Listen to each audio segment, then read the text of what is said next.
ہیں اگر یہ خوف بڑھنا شروع ہو جائیں تو یہ ایک ایسی بیماری میں تبدیل ہو جاتے ہیں جسے ہم سائیکائٹری زبان میں انگزائٹی ڈس آرڈر کہتے ہیں۔ آج میں آپ کے ساتھ شیئر کروں گی کہ سمپل خوف کیا ہے اور یہ کب بیماری بن جاتے ہیں۔ فوبیا یعنی خوف کیا چیز ہے؟ خوف کسی کو کسی وقت بھی کسی چیز کا بھی ہو سکتا ہے۔ سمپل خوف معمولی درجے کا خوف ہوتا ہے، مثلا کاکروچ کا خوف، جس سے چھوٹے بڑے سب لوگ ڈرتے ہیں۔ بیسیکلی فوبیا میں ایک عام سی سچویشن ہوتی ہے جس پر ایک پرسن بہت زیادہ خوفزدہ ہو جاتا ہے۔ مثلا ایک پرسن کے گھر میں ایک ڈاکو آتا ہے، وہ نائف کے ساتھ اس کے گھر میں سے ایک فرد کا قتل کر دیتا ہے اور وہ شخص بہت زیادہ خوفزدہ ہو جاتا ہے۔ لیکن اگر اس حادثے کے بعد بھی وہ پرسن اگر نائف دیکھ لے اور اس کی کنڈیشن خراب ہونی شروع ہو جائے اور اس کی دل کی دھڑکن بڑھ جائے، سر چکرانے لگے اور اسے پینک اٹیک شروع ہو جائیں، تو یہ ایک بیماری بن جاتی ہے۔ بٹ خوف انسان کے اندر موٹیویشن بھی پیدا کرتے ہیں اور فیوچر کے لیے آپ کو تیار بھی کرتے ہیں، اور جب سمپل خوف بڑھ جائیں تو ہی یہ پرابلم کریٹ کرتے ہیں اور بیماری بن جاتے ہیں۔ اور ایک خوف وہ ہوتا ہے کہ ایک ایگزامز کے لیے آپ جا رہے ہیں اور خوف ہے کہ آپ اچھے نمبر لے سکیں گے یا نہیں، اور انٹرویو کے لیے جا رہے ہیں تو انٹرویو اچھا ہوگا کہ نہیں۔ اس کا تعلق انگزائٹی کے ساتھ بھی ہے، اور یہ فوبیا میں تب بدلتا ہے جب آپ پچھلے انٹرویو میں فیل ہو جائیں، تب لوگ خوفزدہ ہوتے ہیں اور سوچتے ہیں کہ پتہ نہیں کیا ہوگا۔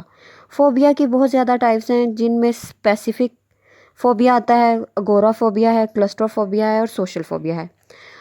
اگورا فوبیا میں لوگ کھلی جگہوں پہ جانا بند کر دیتے ہیں۔ کیوں ایسا ہوتا ہے؟ اس میں لوگ نئے ماحول میں جاتے ہیں، بہت سے لوگ نئے ماحول میں جانے سے ڈرتے ہیں، مثلا ویڈنگ میں، کوئی خاص ایونٹ ہو، بازار جاتے ہوئے ڈرتے ہیں، وہاں پر اپنے اوپر کنٹرول نہیں رہتا اور ان کی دل کی دھڑکن انکریز کر جاتی ہے۔ وہ لوگ بہت زیادہ شدید خوف کا شکار ہو جاتے ہیں۔ پرسن سمجھتا ہے کہ اگر میں بازار جاؤں گا تو مجھے کچھ ہو نہ جائے، اگر مجھے ہارٹ اٹیک ہو گیا تو کیا ہوگا، مجھے گھر کون لے کے جائے گا۔ تو یہ وہ خوف ہیں جو بیجا خوف ہیں، جو بیماری کی شکل اختیار کر جاتے ہیں، اور اگر سیویرٹی ہو تو یہ سب پینک کی سمٹمز ہوتی ہیں۔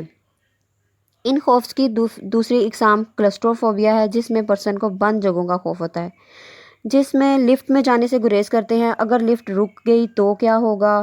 ایسے لوگ بند گھروں میں رہنے سے بھی ڈرتے ہیں، حالانکہ گھروں میں کئی کمرے ہوں گے، پھر بھی گھر ان کو ایک ڈبے کی طرح لگے گا۔ بند کمروں میں اکیلے نہیں رہیں گے کہ کہیں ان کی دل کی دھڑکن نہ بڑھ جائے، اور یہ لوگ شدید خوف کا شکار ہو جاتے ہیں۔ میں نے آپ کو 2 ٹائپس بتائیں، اگورا فوبیا اور کلسٹروفوبیا۔ اگورا کھلی جگہوں کا خوف ہوتا ہے اور کلسٹرو بند جگہوں کا خوف ہوتا ہے۔ تھرڈ قسم کی ٹائپ آتی ہے اسپیسیفک فوبیا کی، کوئی ایسا خوف یا ڈر جو کہ انسان کو ایک خاص سچویشن کی وجہ سے ہو، اسے اسپیسیفک کہتے ہیں۔ مثلا ہائٹ کا خوف، بلند جگہوں پر جانے کا ڈر۔ انہیں ہائٹ سے ڈر لگتا ہے، اگر ایسی جگہوں پر چلے جائیں تو ان کی کنڈیشن خراب ہونی شروع ہو جاتی ہے اور پینک ہو جاتے ہیں۔ ایک خوف فلائنگ کا خوف ہوتا ہے، جہاز میں اڑنے سے ڈر لگتا ہے، جہاز میں سفر کریں گے تو ان کی کنڈیشن خراب ہو جاتی ہے۔ بعض لوگوں کو اسپائڈر سے ڈر لگتا ہے، حالانکہ اسپائڈر سے نقصان نہیں پہنچا سکتی، پھر بھی دیکھ کر خوفزدہ ہو جاتے ہیں۔ بعض لوگوں کو سنیک سے ڈر لگتا ہے۔ یہ سب اسپیسیفک فوبیاز کی اقسام ہیں۔ ان سب فوبیاز کو ٹریٹ کیسے کیا جاتا ہے؟ اب میں آپ کے ساتھ شیئر کروں گی کہ ان سب فوبیا کا ٹریٹمنٹ کیا ہے۔ ان پرسن کو کوگنیٹو تھیراپی اور میڈیسن سے ٹریٹ کیا جاتا ہے، دونوں کو ملا کر ٹریٹمنٹ دیا جاتا ہے۔ میڈیسن دی جاتی ہے جو کہ بینزوڈائزپائنس کا گروپ ہے، یہ سکون آور ادویات ہوتی ہیں۔ جب پیشنٹ کو ادویات دی جاتی ہیں تو وہ سکون کی حالت میں آ جاتا ہے، تب ہی سیکنڈ ٹریٹمنٹ دی جاتی ہے اور تھیراپی کا استعمال کیا جاتا ہے۔ اس میں ڈی سینسٹائز کیا جاتا ہے، ان میں ان چیزوں کو ایکسپوز کیا جاتا ہے جس سے وہ خوفزدہ ہوں۔ مثلا ہائٹ کا خوف ہے تو اس پرسن کو ہائٹ والی جگہوں پہ لے جایا جاتا ہے اور کہا جاتا ہے کہ تھیراپی سے، اور یہ سکھایا جاتا ہے کہ کس طرح اس ڈر سے وہ نکل سکتا ہے۔ اور اس سے کہا جاتا ہے کہ یہ تو کوئی ایسا مسئلہ نہیں ہے، اسے ریلیکس کیا جاتا ہے۔ ایسے میں دوائی بھی کام کر رہی ہوتی ہے اور تھیراپی سے بھی اس کے ڈر کو ختم کیا جاتا ہے، اور پرسن آہستہ آہستہ ڈر پر قابو پانا سیکھ جاتا ہے۔ پہلے آپ چھوٹی ہائٹ پر لے جاتے ہیں، پھر بڑی ہائٹ پر، اس طرح فوبیاز ختم ہونا شروع ہو جاتے ہیں۔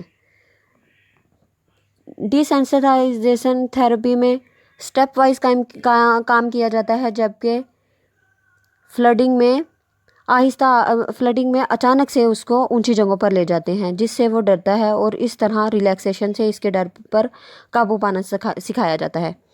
اس طرح اس کے آئیڈیاز کو چینج کیا جاتا ہے کہ وہ سوشلی کس طرح موو کر سکتا ہے اور بہتر طور پر کس طرح اپنی زندگی کو گزار سکتا ہے۔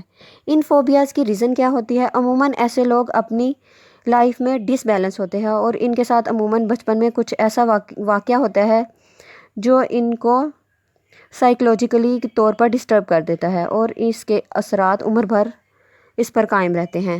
ایک ریزن سٹریس بھی ہوتی ہے۔ تو خوف جب بھی حد سے زیادہ بڑھ جائیں اور آپ کی لائف ڈسٹرب کریں تو یہ ایک ڈس آرڈر بن جاتا ہے، یعنی ایک بیماری کی شکل اختیار کر دیتا ہے، اور ضروری یہ ہے کہ یہ خوف آپ اپنے ڈاکٹر سے نہ چھپائیں اور کسی بڑے یا اپنے قریبی دوست سے ضرور شیئر کریں اور اپنا چیک اپ کروائیں تاکہ آپ اس تکلیف دہ سچویشن سے باہر نکل سکیں۔